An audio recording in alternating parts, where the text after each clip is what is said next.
Hello दोस्तों, PGT previous years के questions की श्रृंखला का एक और वीडियो आज आपके सामने है।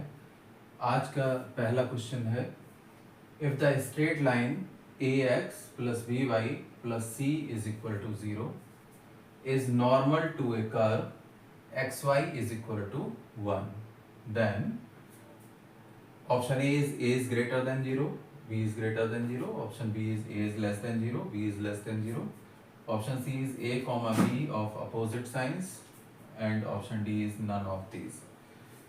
देखिए, इस टाइप के जो क्वेश्चंस होते हैं, यही क्वेश्चंस आपको पेपर में फंसा देते हैं। वो जो सिंपल डिफरेंशिएशन के क्वेश्चन होते हैं, इंटीग्रेशन के क्वेश्चन होते हैं, और सिंपल से जो क्वेश्चन होते हैं, जो जनरली मैट्रिक्स के क्वेश्चन होते हैं, डिटर्मिनेंट के क्वेश्चन होते हैं, वो सभी लोग कर लेते हैं। लेकिन जो मेरिट बनती है, जो क्वेश्चंस आपको आगे ले जाते हैं, जो क्वेश्चन आपको क्वालिफाई कराते हैं, वो इस तरह के क्वेश्चन होते हैं, जो कोऑर्डिनेट ज्योमेट्री वगैरह के क्वेश्चन होते हैं। इनकी प्रैक्टिस बहुत अच्छी नहीं होती है। पहली बात तो इनको समझना बहुत ज़रूरी होता है कि ये कहते क्या हैं।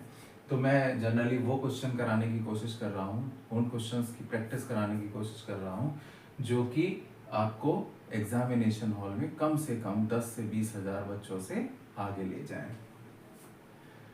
If the straight line की इक्वेशन दे रखी है, ax plus by plus c is equal to 0 is normal to a curve, एक कर्व की इक्वेशन दे रखी है, xy is equal to 1, xy is equal to 1, तब a और b के बीच का रिलेशन बताना है।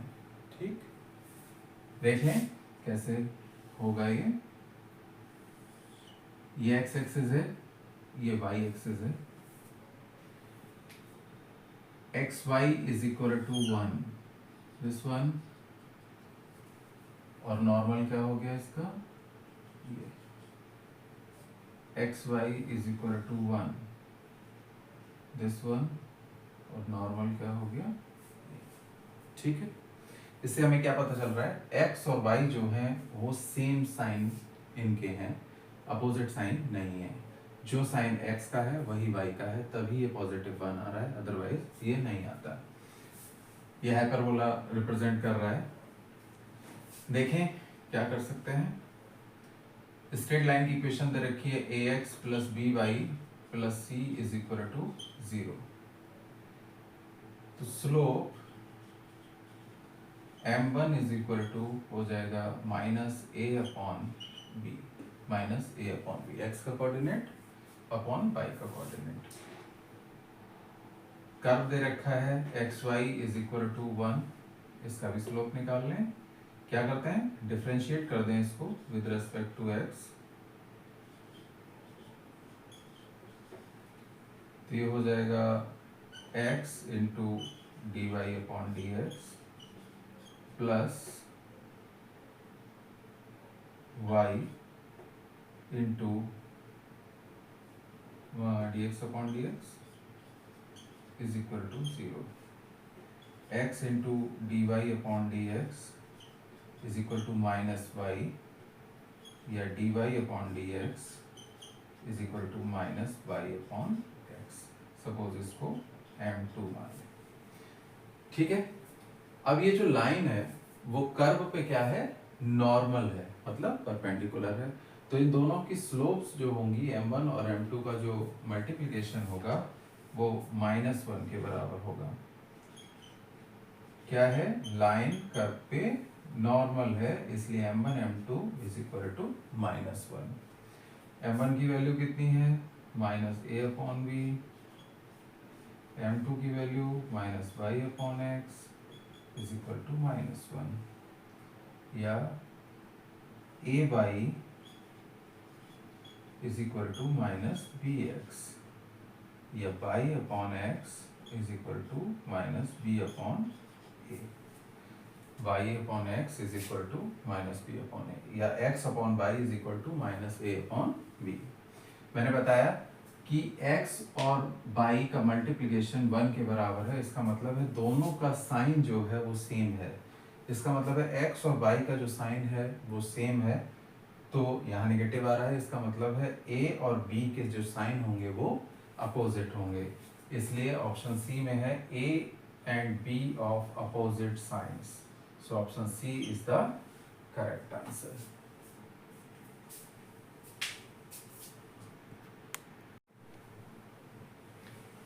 Now the next question is the sides of a triangle are 3x plus 4y, 4x plus 3y, 5x plus 5y units. मतलब एक triangle की 3 sides दे रखी हैं ये, where x, y is greater than 0, x और y दोनों ही 0 से बड़े हैं, then the triangle is, वो ट्राइंगल कैसा होगा, या तो वो ऑब्ट्यूज एंगल ट्राइंगल होगा, या राइट एंगल ट्राइंगल होगा, इक्विलैटरल ट्राइंगल होगा, या नन ऑफ दीज, इनमें से कोई भी नहीं होगा. ये पीजीटी में 2004 में आया है. 80% स्टूडेंट्स इस तरह के क्वेश्चंस को छोड़ आते हैं और यही क्वेश्चन आपको सफलता दिलाते हैं. तो कोशिश करें कि इन क्वेश्चनों की ज़्यादा से ज़्यादा प्रैक्टिस करें और हमारी जो एक मुहिम है उसमें अगर हम आपके ये कुछ क्वेश्चंस वहाँ करा पाए या एक क्वेश्चन भी आप हमारी वजह से कर पाए तो हमारे लिए बहुत बड़े सौभाग्य की बात होगी. तो किसी भी ट्रायंगल की एक साइड्स, तीनों साइड्स दे रखी हैं. Suppose a is equal to 3x plus 4y, b is equal to 4x plus 3y and c is equal to 5x plus 5y. ये 3 साइड्स दे रखी हैं. तो अब हमें ये पता होना चाहिए इन ऑप्शंस में भी कि ऑब्ट्यूज एंगल ट्रायंगल क्या होते हैं, राइट एंगल ट्रायंगल क्या होते हैं, इक्विलैटरल ट्रायंगल क्या होते हैं. ऑब्ट्यूज एंगल ट्रायंगल वो होते हैं जिसमें कोई भी एक एंगल 90 डिग्री से बड़ा होता है, बाकी दोनों 90 से छोटे ही होंगे. कोई भी एक एंगल 90 डिग्री से बड़ा होगा. राइट एंगल ट्रायंगल जिसमें कोई एक एंगल 90 डिग्री का हो. इक्विलैटरल ट्रायंगल तीनों एंगल ट्रायंगल के जो तीनों एंगल्स होते हैं वो सेम होते हैं. तो अब हमें ये चेक करना है. तो ए, बी और सी को देखने से पता चल रहा है कि जो सबसे बड़ी साइड होगी वो सी होगी. किसी भी ट्रायंगल, इस वाले ट्रायंगल में जो सबसे बड़ी साइड होगी वो सी होगी क्योंकि x और y दोनों ही 0 से बड़े हैं और 5 से मल्टीप्लाई होके ये सबसे बड़ी आ जाएगी. इसमें x और y कुछ भी जो भी रखेंगे वो इनसे छोटे ही आएंगे. एक ट्रायंगल बना लेते हैं.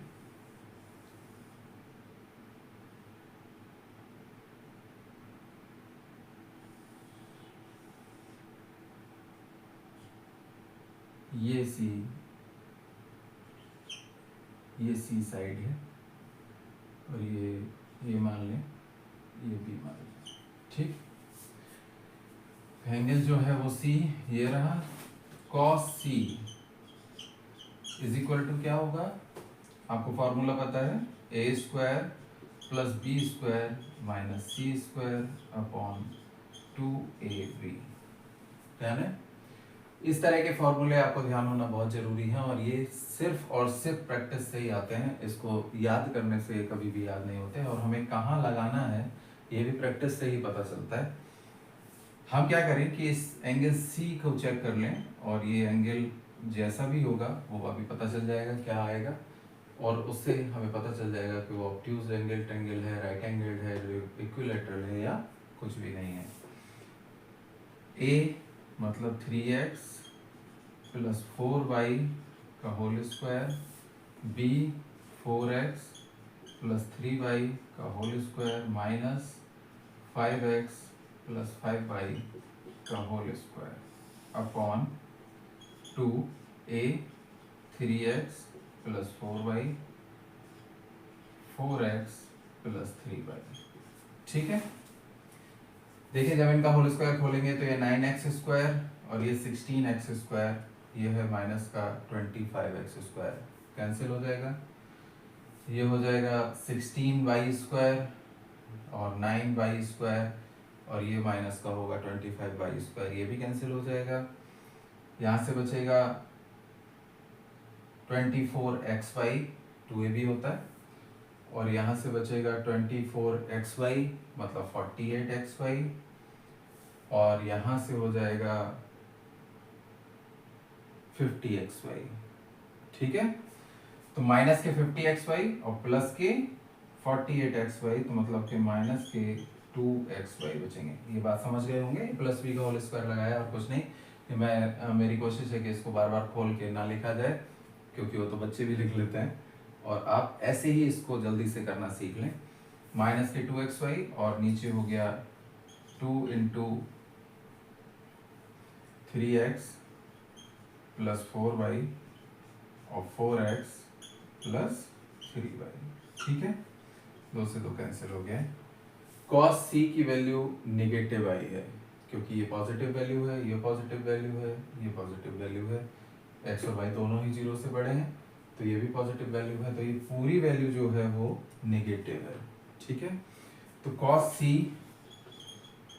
इज लेस देन 0, इसका मतलब है c इज ग्रेटर देन π/2, क्योंकि 90 से ऊपर cos के सारे एंगल निगेटिव में चले जाते हैं। तो c की वैल्यू जो है वो 90 से बड़ी है, मतलब एक एंगल जो इसका है वो ग्रेटर देन 90 है, तो राइट एंगल तो नहीं होगा। ठीक है, एक एंगल ग्रेटर देन 90 है तो इक्विलैटरल भी नहीं होगा। ऑब्ट्यूज एंगल, अगर 90 से बड़ा एक कोई भी एंगल है किसी भी ट्रायंगल में तो वो ऑब्ट्यूज एंगल ट्रायंगल कहलाता है। So this one A is the correct answer.